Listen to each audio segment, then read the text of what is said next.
அஸ்ஸலாமு அலைக்கும். இன்னைக்கு ராபியா குக்கிங்கில் வந்து என்ன செய்ய போகிறோம் அப்படின்னு பார்த்தீங்கன்னா, பாசிப்பருப்பு சேர்த்து பால் கொழுக்கட்டை தாங்க செய்ய போகிறேன். இப்போ இந்த பால் கொழுக்கட்டை இது எப்படி செய்யுதுன்னு பார்க்கலாம். ஃபஸ்ட்டு அதுக்கு தேவையான பொருட்கள் வந்து சொல்லிடுறேன். நான் வந்து 1/4 கிலோ அரிசி மாவு எடுத்திருக்கேன்.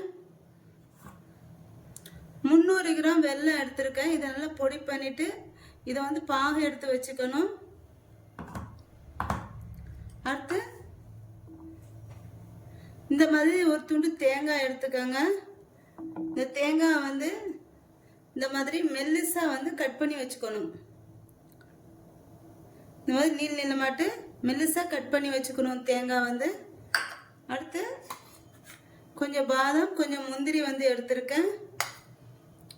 அடுத்து ஒரு 60 கிராம் பாசிப்பருப்பு, இதை நான் வந்து வேக வச்சு வந்து வச்சிருக்கேன்.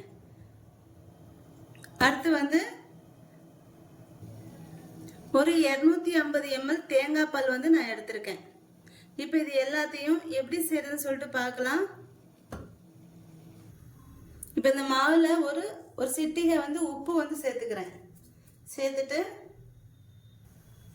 நல்லா கொதிக்க கொதிக்க தண்ணி எடுத்துட்டு இதுல ஊற்றி குழச்சிக்கணும். மாவு வந்து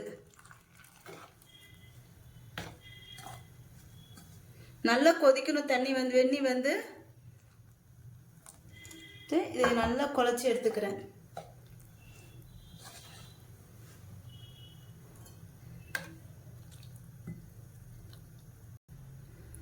இப்போ இந்த மாவு குழச்சாச்சு. அடுத்து வந்து நம்ம பாகு காய்ச்சிடலாம்.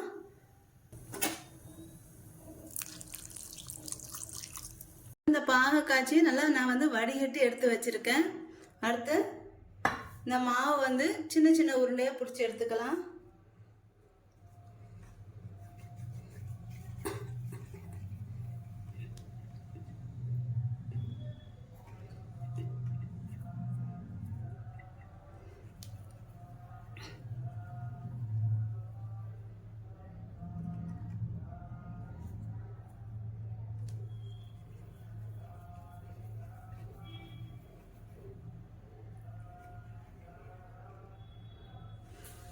இந்த மாதிரி ஒவ்வொரு உருண்டையும் பிடிச்சி வச்சுக்கணும்.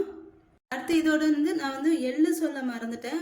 ஒரு 1.5 ஸ்பூனு வறுத்த எள்ளு வந்து சேர்த்துக்கங்க. இதோடி இந்த மாவோடு சேர்த்துக்கணும். இதை வந்து மாவோடு சேர்த்துட்டு அதுக்கப்புறம் கொழுக்கட்டை பிடிச்சிக்கணும்.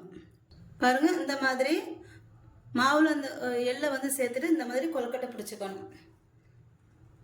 அவ்வளோதாங்க. இப்போ கொழுக்கட்டை எல்லாம் பிடிச்சாச்சு. இப்போ இதை வந்து எப்படி செய்யறதுன்னு பார்க்கலாம். கொழுக்கட்டை பிடிச்சிட்டு மீதி இவ்வளோ மாவு வந்து வச்சுக்கோங்க. இது வந்து கரைச்சி வந்து கொழுக்கட்டையில் வந்து ஊற்றணும். இந்த மாவு வந்து இந்த இவ்வளோண்டு வச்சுக்கணும். இப்போ நான் வந்து ஒரு பேன் வச்சுருக்கேன். இதில் வந்து நான் தேங்காய் எண்ணெய் ஊற்றிக்கிறேன். ஊற்றிட்டு இது காஞ்சதுக்கப்புறம் நீங்கள் நெய் சேர்க்குறதா இருந்தால் சேர்த்துக்கோங்க. நான் வந்து தேங்காய் எண்ணெய் வந்து சேர்த்துக்கிறேன். ஏன்னா அந்த தேங்காய் வந்து மெலிசா சீவி வச்சுருக்கோம் பார்த்தீங்களா, அந்த தேங்காய் வந்து போட்டு வறுத்துக்கணும்.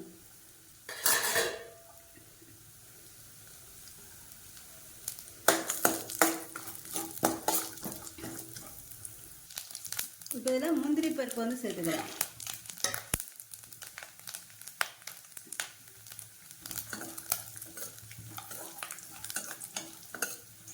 அடுத்து பாதாம் வந்து சேர்த்துக்கிறேன்.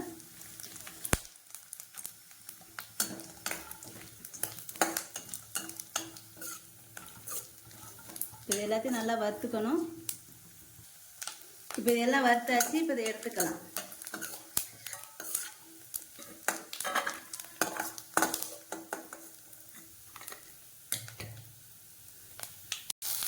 இப்போ நான் இதில் ஒரு 3 கப்பு தண்ணி ஊற்றிக்கிறேன். இப்போ இது நல்லா கொதி வரணும். கொதி வந்ததுக்கப்புறம் இதில் கொழுக்கட்டையை வந்து போட்டுக்கலாம்.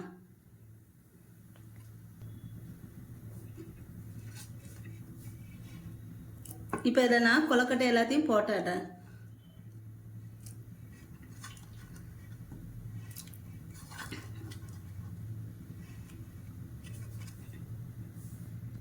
இப்போ இந்த கொழுக்கட்டை நல்லா வெந்து வருது. இப்போ இதில் நான் வந்து சர்க்கரை பாகை வந்து ஊற்றிக்கிறேன். ஊற்றிடலாம். இப்போ ஊற்றிட்டு இதை லைட்டாக கிளறி விட்டுக்கணும்.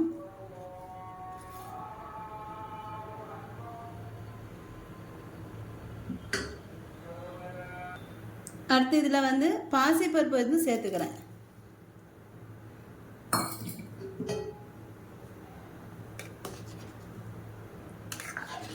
கொழுக்கட்டை வந்து ஒரு பாதி அளவு வெந்ததுக்கப்புறம் நம்ம வந்து பாகு வந்து ஊற்றணும். அப்போ பாகு ஊற்றிட்டு பாசிப்பருப்பு சேர்த்துக்கணும். இப்போ இது எல்லாம் நல்லா கொழுக்கட்டை நல்லா வெந்து வரட்டும். இதிலேட்டு ஒரு 4 ஏலக்காய் நல்லா தட்டிட்டு சேர்த்துக்கணும்.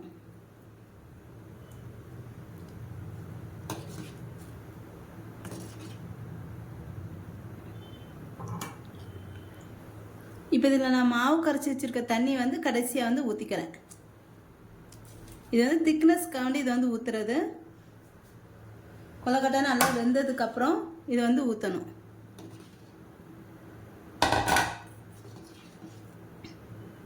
இப்போ இதில் தேங்காய் பால் வந்து நான் வந்து சேர்த்துக்கிறேன்.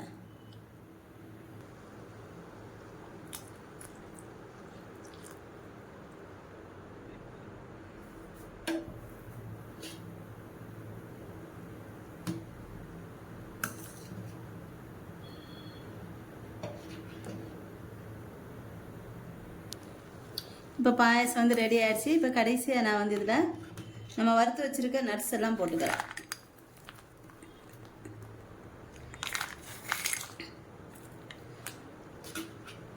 அவ்வளோதாங்க.